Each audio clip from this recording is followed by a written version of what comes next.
All right, man, so we came in here at 7 o'clock this morning and no one was here. Why didn't you guys come to that one? Actually, I'm just kidding, man. There were people at that one, too. I was shocked because usually I'm in bed at 7 o'clock. Kidding. I can't back that up with the facts, but all right, everybody, welcome. And sorry for this being so crowded. The next time we do this, we'll do it over the gym. It probably makes a little bit more sense. We've done that before, and I thought it would be a little bit more intimate doing it over here. And yes, it is intimate, especially for those guys in the back that are very close.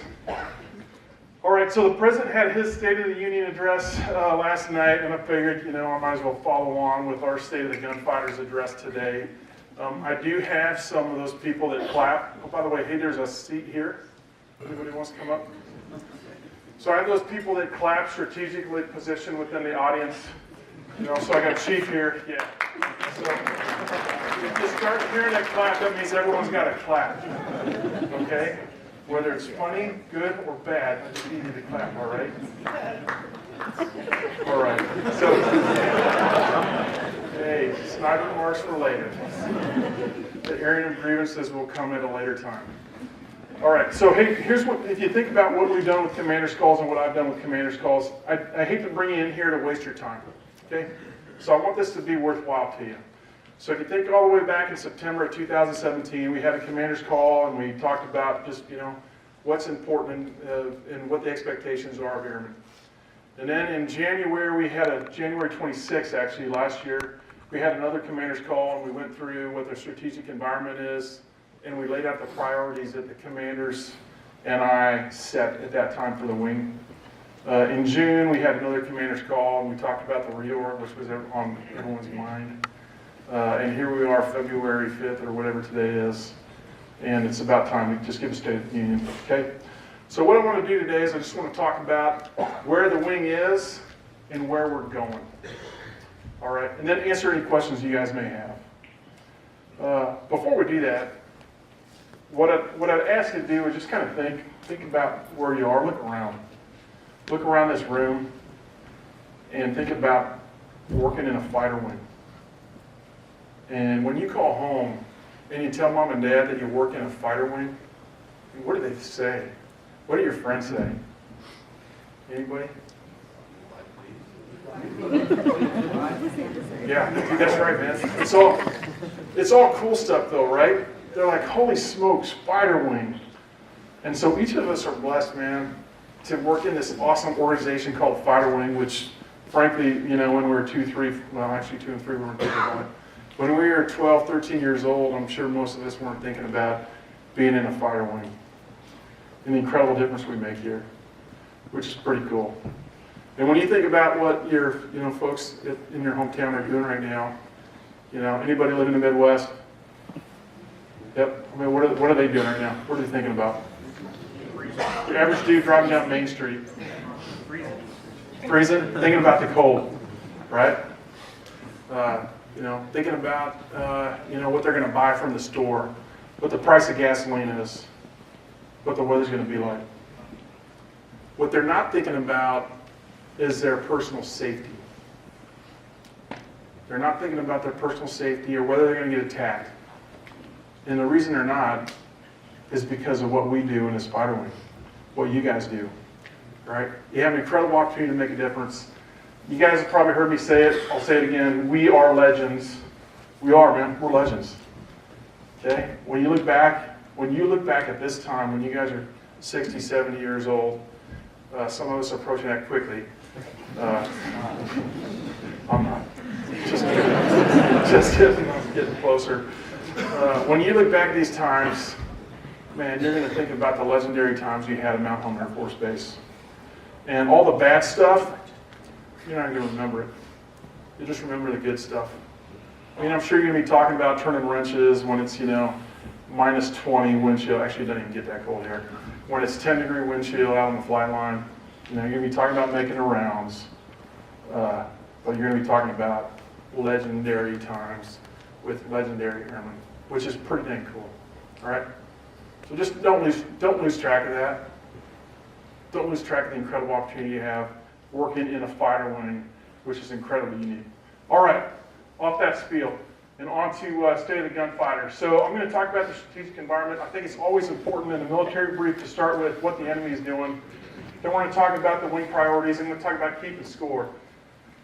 Because I think in any organization, if you set priorities, but then you don't keep score, they just become like PA notes, right? It's something that the PA puts out on Facebook. So you got to keep score and figure out how you're doing with respect to the priorities you set.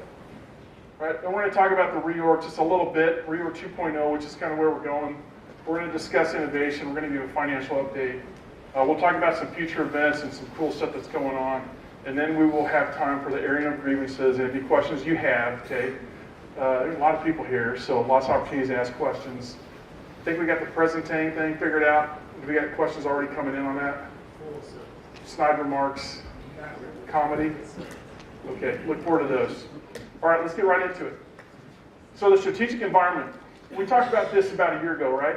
We talked about, if you look at the National Defense Strategy, the National Defense Strategy talks about 4 primary threats plus 1. So the 4+1 construct.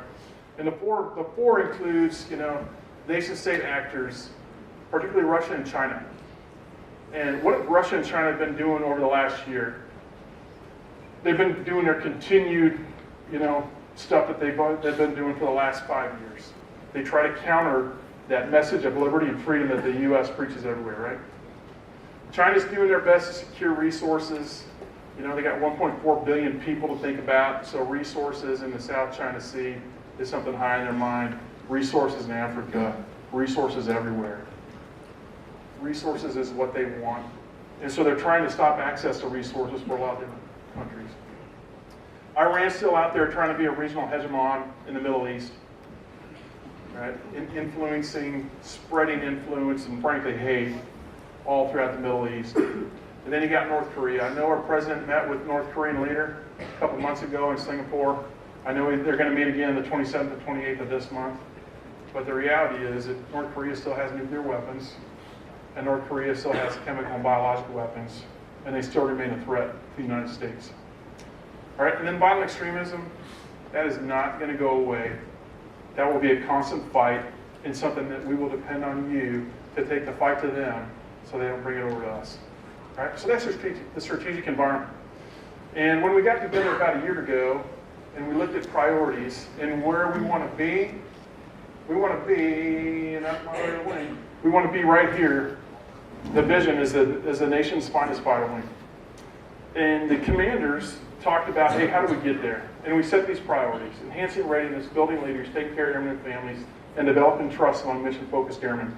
And those priorities are embedded all the way down, or all the way up from the SecDef. The SecDef all the way down, they're all aligned. So the Secretary of the Air Force priorities, the Chief of Staff priorities, the Commander of ACC's priorities, and our priorities all are saying the same thing. Okay? And it's these things right here. All right? And then, early last year, I wrote this letter out to the wing and said, hey, here's what we're doing. Here are the strategic events that are taking place, and here are the things, the objectives that we have for these priorities, so they don't just turn into a bumper sticker, that PA puts out, but they turn into stuff that we actually do. Okay? And so here today, we sit, and we're going to talk about what the priorities are. It'll be a review for some of you. Some of you, it'll be brand new, right? The folks that just got here, it'll be all brand new stuff. For some of you, it's going to be a review. But then we're going to talk about the stuff we said we were going to do, and I'm going to tell you how I think we did against it. So let's talk about enhancing readiness and why that's important. So for the last, 10-ish, 20-ish years, we've been in a position of strategic atrophy. And it's not just me saying that. The National Defense Strategy says that as well. All right, so we're emerging from a period of strategic atrophy where readiness has not been as high as it could be. Good to see you, Sylvia. How you been? Yeah, awesome. Readiness has not been what it needs to be, and we need to get it higher, okay? To fight this next fight, for that great power competition, we need readiness to be better. And the reason we need it to be better in the gunfighter wing is because whenever this nation goes to war, invariably, they call on the gunfighters. They just do. They have for the last 40-some years, and they will continue to call on the gunfighters. So what does that mean for us? What it means for us is we don't know when the next war is going to start, but we have from now until then to get ready. And so each of you has an obligation to make sure you are ready. And supervisors have an obligation to make sure that the airmen under their charge are ready. And I feel this great moral obligation and this heavy burden to make sure all of you are ready. So when we do go to war, which we will, you survive. And you kick butt. And the enemy has no say in what we do. All right, so that's why enhancing readiness is important to me. And important to this wing. So what were the things we said we're going to do with enhancing readiness? The first one was full spectrum readiness. And full spectrum readiness is like all the things that every airman should know how to do, right? It's like everybody in the Air Force should know how, like certain stuff like self-aid buddy care, you know? If the person next to you gets injured, how do you take care of it? Shooting a weapon. Shooting a weapon. So if the enemy is coming over the line or coming onto the base, you know how to defend yourself. Explosive ordnance reconnaissance. So if we start getting shelled and you see a shell, you know what it is and you know what to do about it. Just those certain things that every airman should know. So we set a goal for the wing that we would have 95% of everybody trained in full spectrum readiness. And we did it. I will tell you, the one area that we were lacking was SBIRNI training and the ability to survive and operate in a chem biological environment. And we were doing pretty good. We did 4 exercises in a period of 5 months from October 17 to February 2018. And then we took a pause for the spring and the summer as we had a lot of events going on. And then we got a couple squadrons out of town. So we have let those AFSO skills atrophy a little bit. And we're going to get ourselves back into the wing-wide exercise starting next week. Get up for it. But I would say everywhere else we did pretty good. We had, I tell you what, our EM folks over in the CE squadron did some awesome work teaching SBIRNI skills. And they continue to do that. I know squadrons are out there doing their own thing. But as a wing and this wing-wide command and control mechanism, we have to be a little bit there. And we'll make up for that. I'm not worried about it. The big thing that I'm proud of on this enhancing readiness is we got the P1 folks out of town. We got the 391st out of town, and we got the 389th Fighter Squadron out of town. And for about a month, we had over 1,100 gunfighters deployed. And many of you guys are coming back right now. In fact, we have 5 in the office this morning that just got back. And you take a look at, some of you are still over there. The 391st Fighter Squadron, they're still over there doing God's work. They have not missed a single sortie. Not a single sortie, which is incredible and unheard of. That fight continues to this day, and they're doing great work. Pretty incredible. All right? So I'm pretty proud of where we've been on enhancing readiness. I think people got the word. Let's talk about building leaders.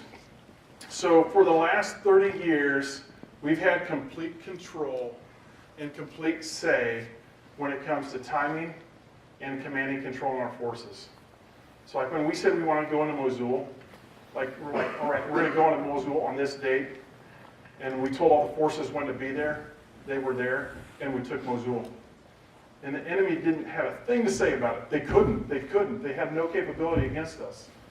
But we think, if you read the National Defense Strategy and you take a look at forward and what future wars might be like, we think in an era of great power competition, that's not going to be the case.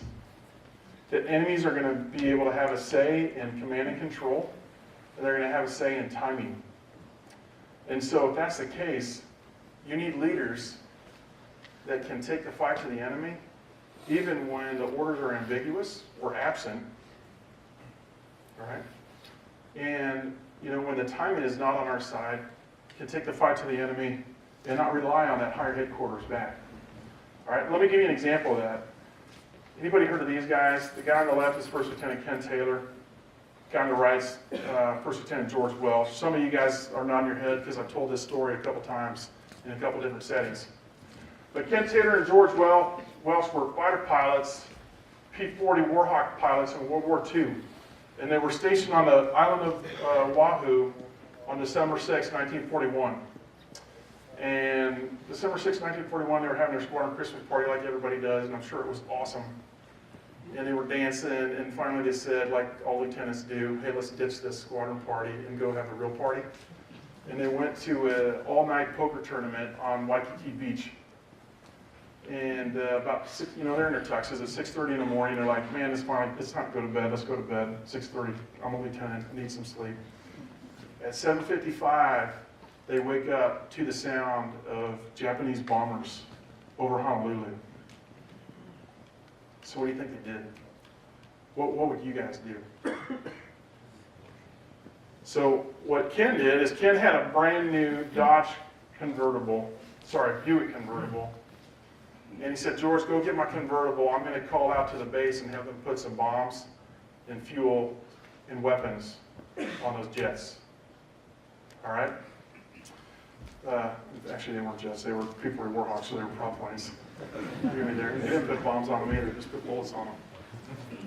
So Ken called up and had the maintainers put the bullets and gas on the jets. George went and got the car. They drove 100 miles an hour to their base.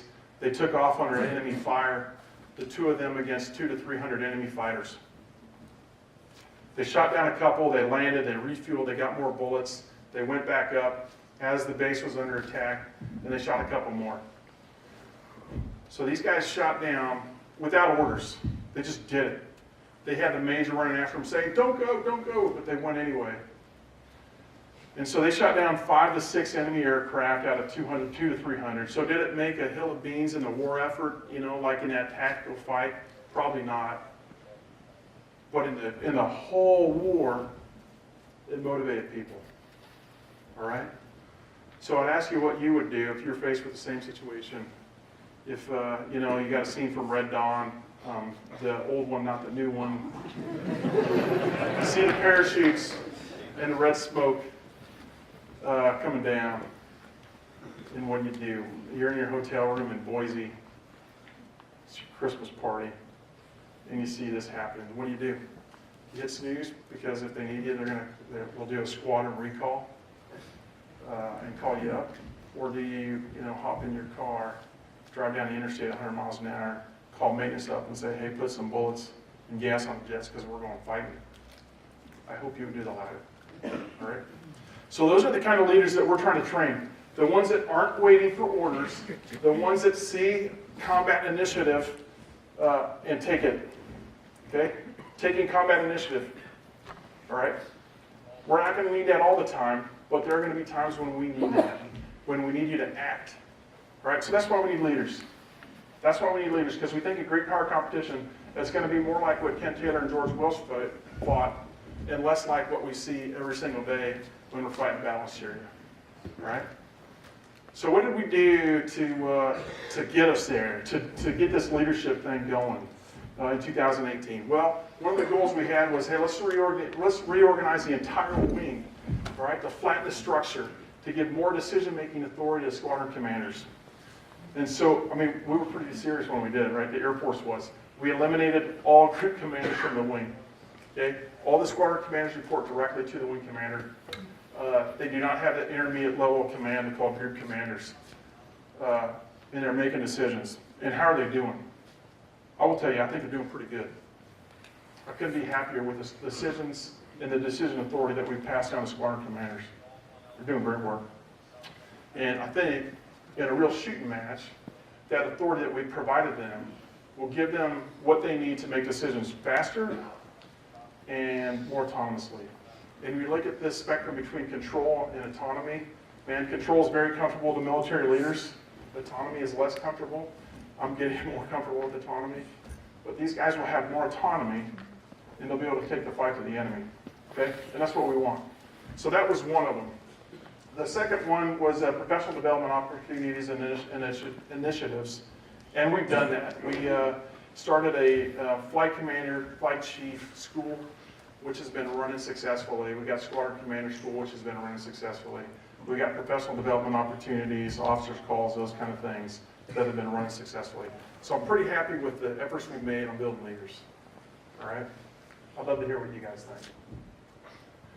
Taking care of airmen and families is another priority for us, because if you take a look at the Air Force, just construct, what we expect is that we keep people for more than one enlistment, because we give them a lot of training that takes a lot of time to get them where they need to be. So we want you to stick around. So how do you keep people around? Take care of them. You take care of them and you take care of their families too. Because you've heard it before, if mama ain't happy, ain't nobody happy. So you want mama to be happy, right? And so how does this work in a fighter wing? How do we take care of folks?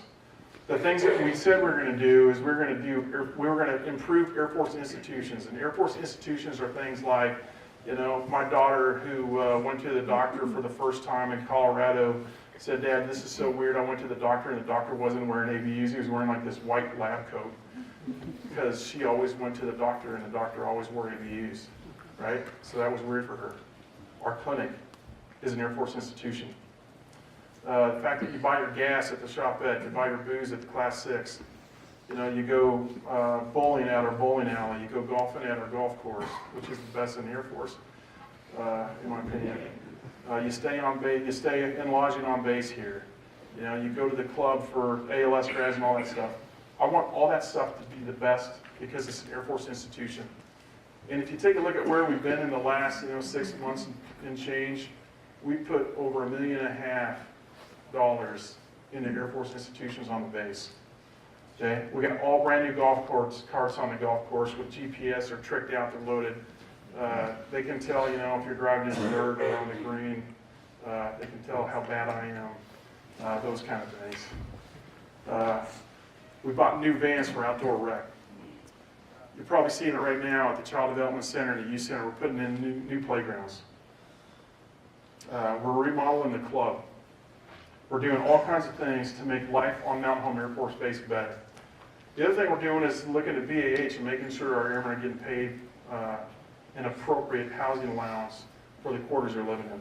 Now, I know that most of you got about $200 a month more in your paychecks, and I know single rate E1 through E4 in here that are living off base. Your pay actually went down. I can talk to that later if you guys want. But we're aware of that, okay, and we're working it. No guarantees. The good news is you'll have rate protection. So your BAH will not go down while you're here, but the new folks coming in are going to get that lesser rate, okay? So those are areas we're working to take care of in families. I think we're making great progress there. I'd love to know what you guys think. Developing trust among mission-focused airmen. So for me, this is the one that underlines them all. This is the foundation. If you trust somebody, then you work harder for them. If you trust somebody, then you collaborate better with them. If you trust somebody, it's harder to say no, easy to say yes. Okay? So if we can build trust among airmen, and everybody is mission focused and they know what the mission is, and they have this shared consciousness of what's going on, then I tell you what, all those other things, the building leaders, enhancing readiness, so taking care of airmen and families, that all becomes easy. Okay, so how do you gain that trust? In my opinion, it's about building relationships. I talk about, hey, how often do you give feedback to your kids? Like every second of every day, because you have a great relationship with them and you want to see them succeed. So I would like us to build relationships like that between supervisors and airmen. And so we're creating deliberate opportunities to do that. The other way to build trust is not only build relationships, but then do what you say you're going to do, right? So if you do what you say you're going to do, and you're transparent about things, I think that's when you start building trust. It's when you start hiding stuff, that's when you build distrust. So that's where we're going in the wing. It's transparency and communication, and build relationships, and deliberate opportunities, like Wing Ski Day. Dude, Wing Ski Day was a blast. We only broke one arm and had one dude who had like road rash on his face. I haven't seen that person yet. Does anyone know who that is? What's that? Oh yeah? Where's he at?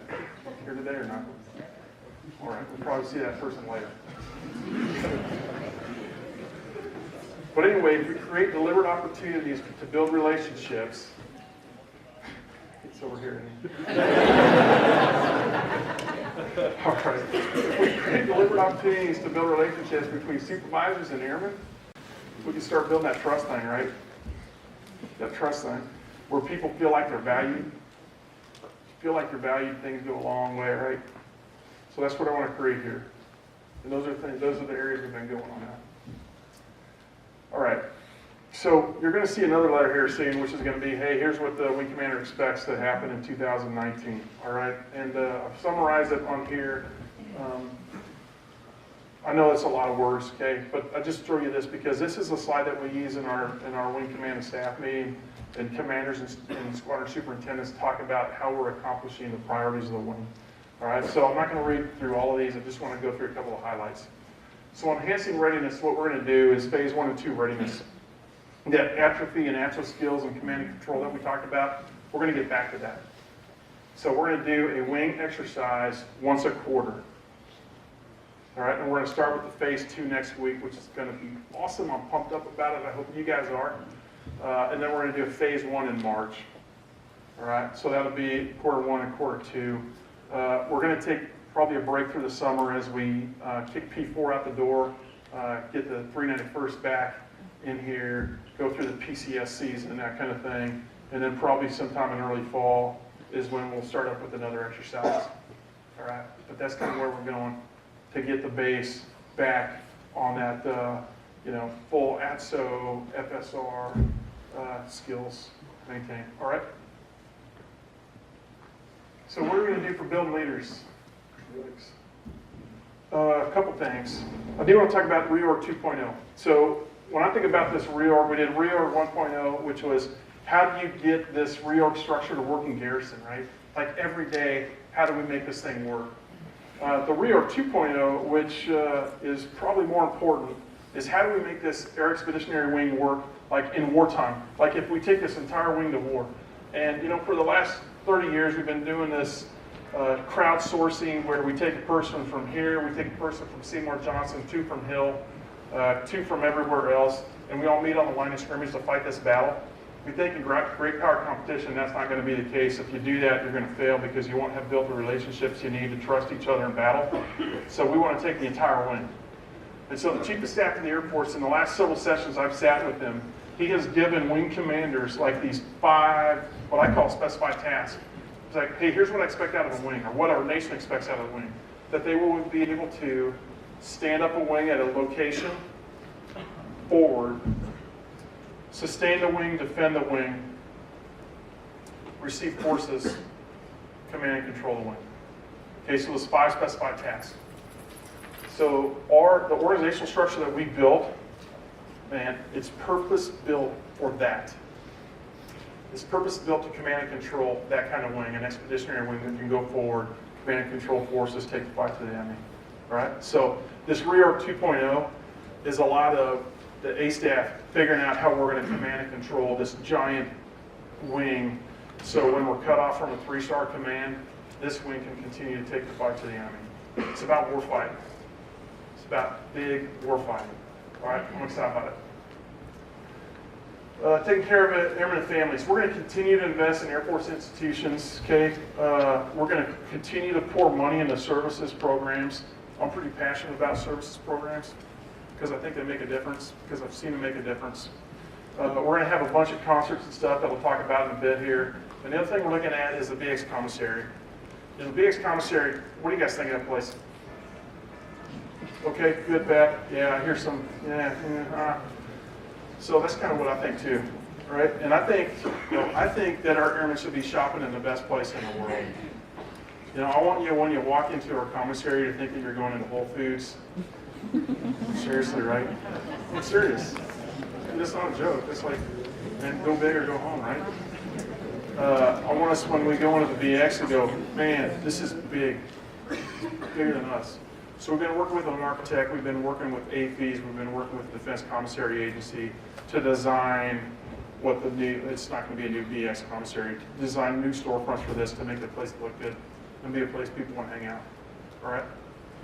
We'll work on the inside later, but that's what we're working on right now. So I'll throw those pictures on Facebook here shortly, and you guys can vote on the ones you like. We got 3 different options, and we'll just throw that out to the crowd and see what you guys think is the best. We're still looking for money for that, okay? Beg, borrowing, and stealing has been my motto when it comes to money. I haven't been told no yet, but we'll figure out how to get that funded. It's not going to be like tomorrow. It's not going to be, on Saturday. It's going to be in probably a couple years from now, but we'll get the thing done. All right, it'll be cool. We're still going to continue to work the housing issue, investing in quality work-life projects. So we've got about $3 million that we're spending on quality of work-life projects. Anybody in the 389 maintenance? I think you guys got like a locker room, but there's no division between men and women. That's correct, sir. Yep. So, what do you think of that, man? You got a locker room, but there's no men's spaces versus women's spaces. Kind of a weird place to be. So we're going to correct that. Stuff like that. stuff that you guys said, hey, we need this, we're going to start correcting those things. All right, so you'll see that in the next year, and that's my objective for that.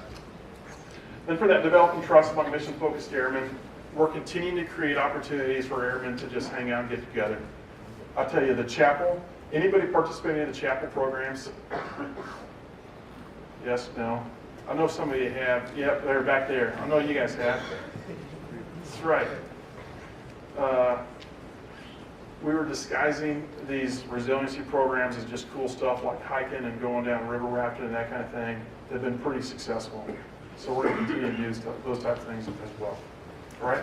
So those are things and where I think the wing's going. Let's talk about Reorg 2.0 and from another thing, from the in-garrison perspective. So there's a couple things when we did the reorg where we said, hey, you know what, we didn't do these exactly the way we wanted to. Maybe we can do some more stuff. And maybe stuff that's not even completely related to the reorg, we can just make changes because we want to. And we've been given the freedom to act, which is always pretty cool, right? So this is future intent. It's not future do, it's future intent. These are the things I intend to do. And I intend to get approval to do these things very quickly, all right? So, CPTS merger. In a fighter wing, it is hard to spend money. It just is. So they give every squadron commander $25,000 and say go spend it, and then you spend a bunch of time working on the requirement. Then you turn that into a contract, and then finally you get it to the FM, and you go, well, the year's over, you missed your opportunity. Right? So we're going to combine the comms and the CPTS into a financial acquisition squadron. We're going to put the program management function in there, and it's going to help us spend money faster. Right? And better. We're also going to realign EMS and CMS. Any EMS and CMS folks in here? Yep, a lot of you guys.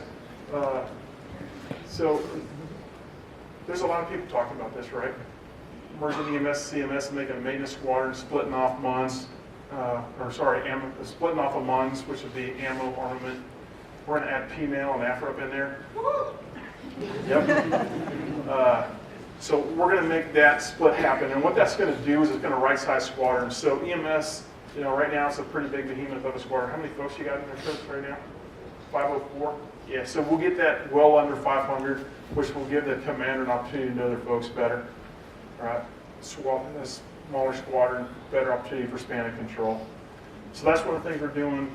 We're also looking at the A1. When we built the A1 on our A staff, we just made a baby one with like 10 people in it. So we think we can put the right folks in there by bringing in force management, IPR from the FSS and A1. And then we're going to change the fighter squadron work structure. We're going to create a deputy commander and make our majors and fighter squadrons actually start doing some work. I'm making them a DO. I will tell you on this base, the most underutilized rank is majors in a fighter squadron. Any majors from fighter squadrons in here? See, I told you. No, but those of us that were in fighter squadrons as majors, man, they're dying for more responsibility and think we're going to give it to them. Okay. And then we're going to move wing intel and wing weapons into the A235. Now, again, that's intent. But if you take a look at a division between line and staff functions and the A3 having everything he needs to command and control and prosecute a war, that includes wing weapons and intel. Okay. So I don't think you heard it first because I know these rumors have been floating around for a while. Innovation. Let's talk about innovation. In 2018, everyone was saying getting after. You go to conferences and all you hear is, yeah, we're getting after that. I'm getting after this. 2019, the word is innovation. Yeah, we're innovating here, we're innovating there. Now, why is that important? Because I think some of you are probably scoffing at it. For the last 20, 30 years, we've been in a war that hasn't been easy, but the enemy hasn't had much to do about it. And thinking about defeat wasn't even an option. But if you look at great power competition, and you look at the threats, and concede that defeat is possible. But man, defeat is actually possible, but we're stuck with this old org structure, we're stuck with the old equipment, we're stuck with all this stuff that we're not going to change, then you got to do something. Okay? You got to do something about it. And we think innovation is how we're going to, innovation is that do something about it. Innovation is thinking about the problems we have in different ways. And we're not going to come out, we're probably not going to discover cold fusion, but I think we've come up with some good ideas, and we already have, and we're serious about it. So we've already started Gunfighter Spark Sale. We sent some folks to White Austin, Texas. We did the Take Flight Innovation Challenge where we had 80 responses to that, which is pretty cool. We've got even more even today. We have 5 winners, which we'll announce here in a second. We got squadron commanders that are given $25,000 for innovation type stuff. And we've actually started a digital Spark Cell. Is Durham here? Nope. Maggie's here. Maggie, we got Trello set up. Anyone know what Trello is? And I like to know what Trello is, and none of you guys do. This is pretty incredible. This day of social media and stuff. Trello is like an online collaborative tool, Blackboard type thing, all right? That'll give us an opportunity just for everyone to see what the projects we're doing for innovation, okay? And these are the Innovation Challenge winners. And I think we have one here today, right? Two here today. And so, if you take a look at these, who we got? Yep, ME2 Lee. You here? Take a look at what ME2 Lee did using text to order fuel and that kind of stuff. Congratulations, camera.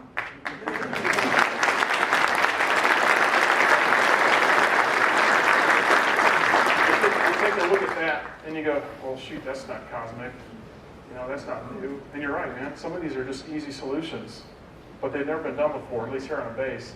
And maybe we get some of this stuff and we look at the, outside vendors and commercial off-the-shelf stuff and go, maybe we can do things better instead of just using a radio, okay?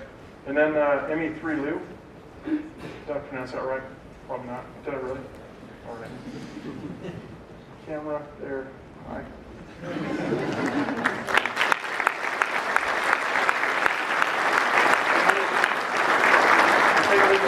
Developing an active fuel system so you can isolate what probe is bad.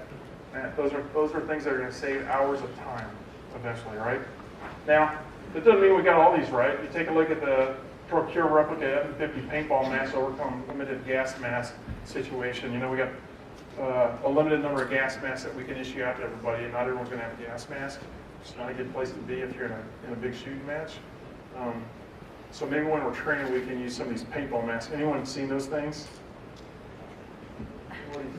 Yeah, Rob Piketty has. What do you think of them? They're not good. They're garbage. They're just not good. So that one, I look at that one, I'm like, okay, fail fast. We know we have a problem, and we bring up a problem. We fail fast and know, hey, this paintball thing is not going to work for us. So what other options do we have? And it forces us to think about problems in different ways. And that's what I want us to get out of this innovation thing. We're not always going to find the solutions, but I want us to think about things in different ways. And I want you all to know that we're serious about it. All right? We're serious about it. And I want to have your solutions, and I want to know what your problems are. And we want to try and solve those things. When I say we're serious about it, probably the most poisonous thing that I hear, almost, not daily, but probably a couple times a month is, yeah, I'm going to teach those millennials how we do business around here. All right? If you got that attitude of we're going to teach these millennials how we do business around here, we're going to be stuck in that old quagmire that we were in. And we're not going to be ready for this next fight. All right? So if you're in that, hey man, let's figure out what these millennials can teach us. That's probably the right answer. All right? That's what I want to hear. All right, so what are we going to do next with this thing? We're going down to AFA Symposium in Orlando, Florida here in a couple of weeks. Funds, we're funding this thing. Got like $275,000 for it right now, plus $25,000 per squadron. Execution, we're serious. The execution construct is already there. Okay? We got the Spark, we have the app stood up. We're ready to go. We want your ideas, we need your ideas. All right? Let's talk about the financial update. Okay, this financial update, again, this is just being fully transparent. You take a look at this number right here. This is $75 million. This is what we expect to spend by the end of the year. Okay? Of that $75 million, about $72 million of that is already spent on must-pays and bills. So of that $75 million, about $3 million is discretionary. And we look at those quality of work-life projects that we want to do, they're all coming out of that pot. So when you look at the list, it's like 100 projects long. The reality is we're probably going to get to about project 32 or 33. All right? but we're working at it. And again, we're begging, borrowing, and stealing money to get there. On the horizon, phase 2, 11 through 15 Feb. I think the key to success in this phase 2 is going to be initiative. Combat initiative from y'all. Personal responsibility. Personal responsibility from y'all to know what you need to do, to know how to wear this stuff right and take the right actions. And then finally, engage leadership. No one is coming to save us. It's up to us. All right? COMAC's visit on the 27th of March. It'll be a great opportunity for us to see him. We're bringing back deployers. P1 teams are coming back right now. We're going to bring the 391st back later this spring. And then get up for P4 deployers walking right out the door immediately after that. We'll have some changes of command in May and June. We'll have continued readiness exercises, 389th and the 428th going down to Nellis. Then we got some concerts and stuff. Anybody know who Thompson Square and Easton Corbin are? Anybody heard of those guys? They're coming out here on June 30th. Should be pretty good. I'm a little more country than that. Anyone heard of that song?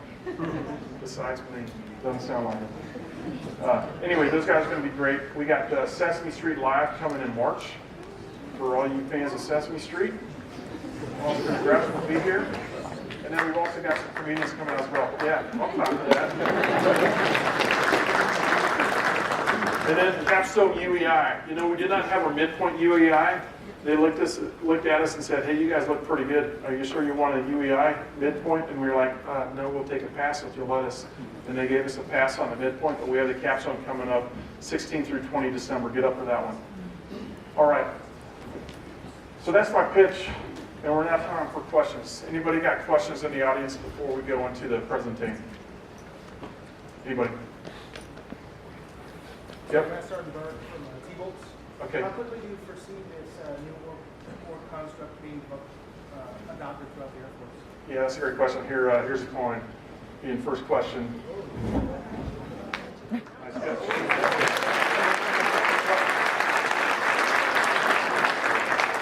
So that's a great question. So we're going to go through a 2-year test here, right?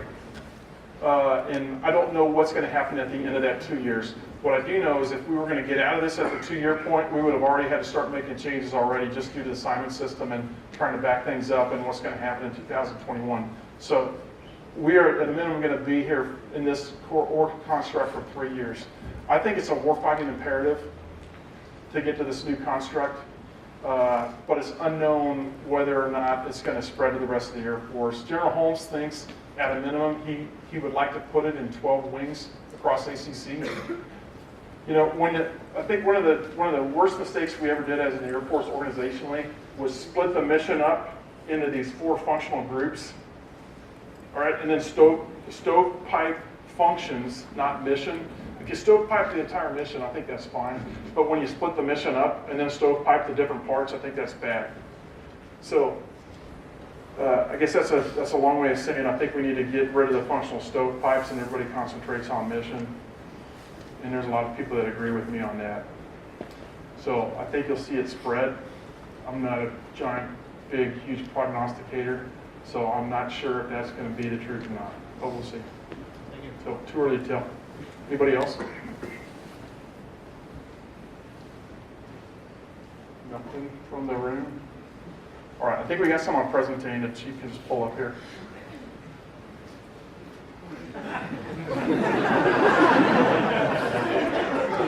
Hey man, I've got great answers on all of those because I was with the mayor just last night and talking about this stuff. Is the city of Mountain Home going to grow? Yes. The short answer is yes. So the city's doing all they can to attract business, and Mountain Home Air Force Base is doing all we can to help them attract business. We are selling, you know that rail line that you cross every day on Air Base Road that goes from Mountain Home, the city of Mountain Home? It actually terminates here on the base. And big business wants to be on rail so they can, ship stuff in bulk. So that rail line is pretty attractive to businesses, and we're selling the first 4 miles of that rail line to the city of Mountain Home. That deal should be wrapped up by the middle of summer. And then the mayor's got businesses that want to move in next to that rail. So that's the first thing, right? The second thing, the beautification, that's already starting. So you're going to see on that main street as you drive into town, that's starting, he's got the plans already built.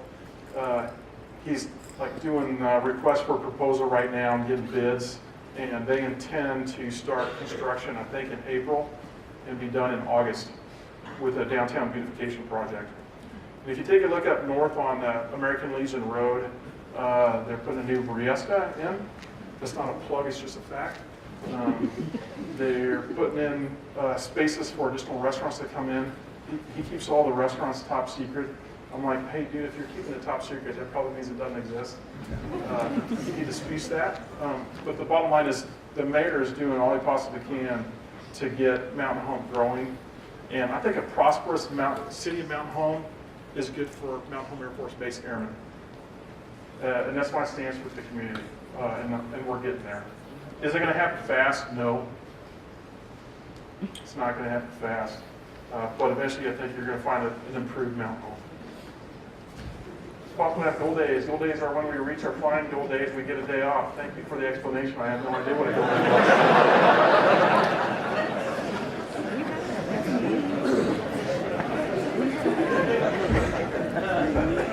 All right.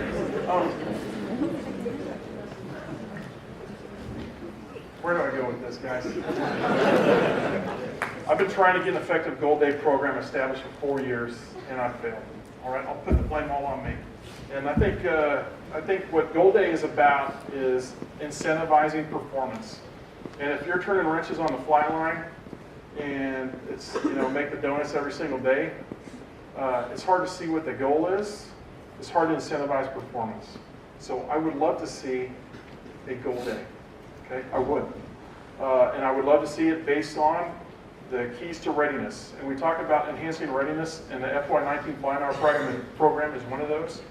How do you enhance, or how do you incentivize accomplishing the sortie goal every month? Because the sortie goal is really what we want on the flight line. Because the sortie goal proves to maintenance that they can generate sorties at a combat rate, and it proves to ops that their aircrew are combat mission ready.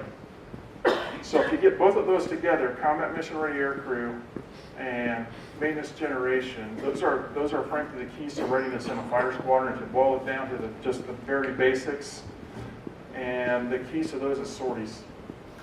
And so I'd like to get ourselves to a Gold Day where sorties is a relevant answer. And the start of that is when you're driving in on base. We don't have it quite right. We'll get there.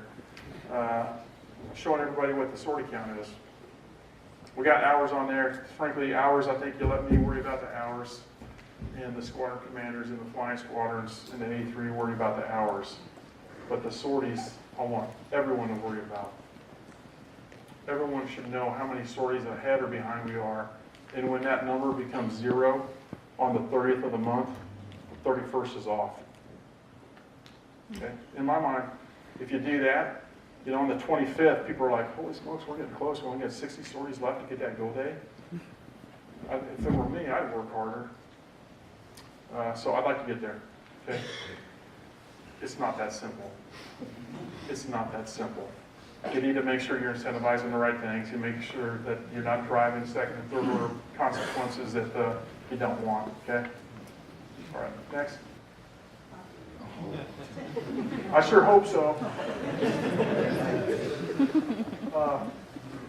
Yeah, the spinning blue wheel. The reality is we are doing what we can to control what's within our ability to control. All right, Mike, around here. Yes, sir. Can you answer that for us? Yes, sir. No. This is the comm squadron commander. Yes, indeed. Mike Cool.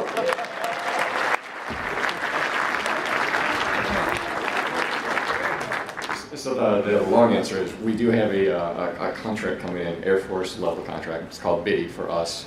They are bringing in all of our new network switches that are our main ITMs and the boundaries, which will hopefully free up a lot of this old equipment that just can't handle the network traffic. The problem that we're coming up with is they're slow. They were supposed to be here a year ago, and they keep delaying because they have messes they have to clean up at other bases before they leave them, which is what we want to do when they get here. We don't want to leave a mess. So yes, it is coming, and we're taking other measures for network optimization as well, in lieu of them coming, just to try and make it easier for you. What's kind of timeline we're looking at? They will be here in, let's see, middle of February, and should be done by April. That's the plan. I will tell you that is not only your daily frustration, it's my daily frustration. Okay? It's a mess. We know it's a mess. All right, next. All right, Lisa, your board. Yeah, go for it. Okay, so I wanted to answer this one. That's why I pulled this one out. So with the awards, so there's 16 squadrons as they come up. What you'll see as we move forward is we'll completely eliminate the group verbiage. Can y'all hear me? No?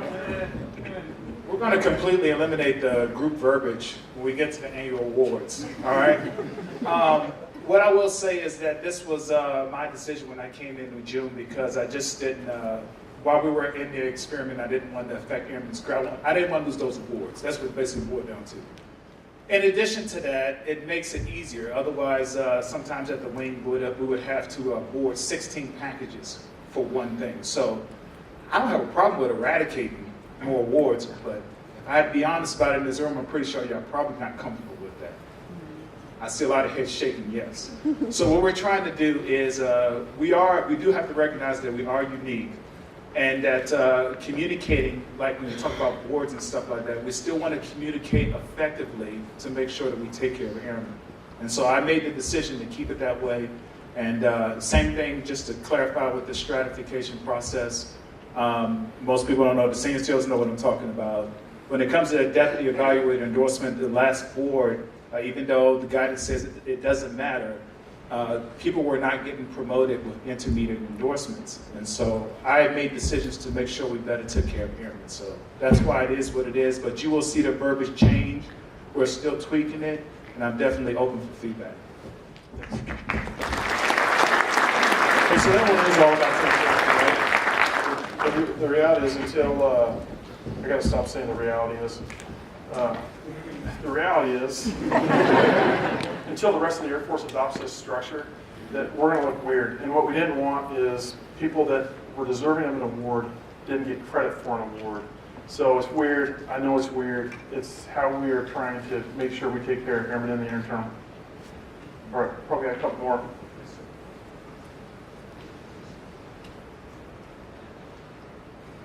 Let's go parking lot, reconfigure for better traffic flow. Anybody see you want to take this one?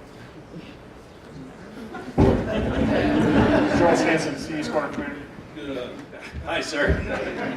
It's on our list of to-dos with some money available and some engineers' time. We're looking at over there how can we make it safer for not only our students but our parents that are dropping kids off with bus flow throughout the day. So it's noticed that one, we've got a deteriorating parking lot, which I've said I don't think that's the big issue. But let's take a look at what the flow can be and how we can improve it, make it safer for all our kids. So it's on our list. I can't give you a timeline yet, but we're working towards how to work towards it. 6 months, 1 year, 2 years. Not coming into this next school year, sir. It looks like at this stage.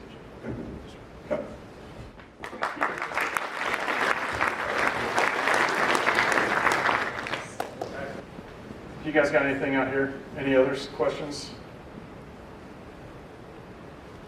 Nothing?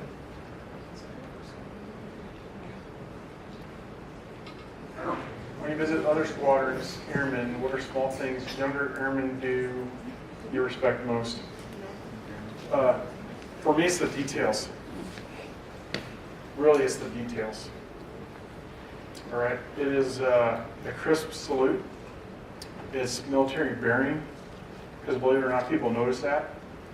And it's not about the power or anything like that. It's about military respect for rank and getting the job done. Stepping out to a jet, man, there is nothing like the crisp exchange of salute between a crew chief and me, and knowing the jet's ready and knowing that that jet's been worked on for hours to get it ready. Then you walk up or step up into the cockpit and the screens are all cleaned up. The seat's clean. There's no better feeling than that.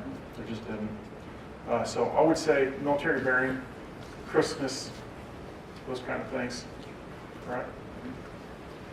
Okay, guys, Chief and I are going to stick up here for about the next 10 minutes, and we're going to go to the golf course for lunch. We can see you over at the golf course if you want, or you guys can come on up here and ask us some questions. We'll be here for as long as you need us to.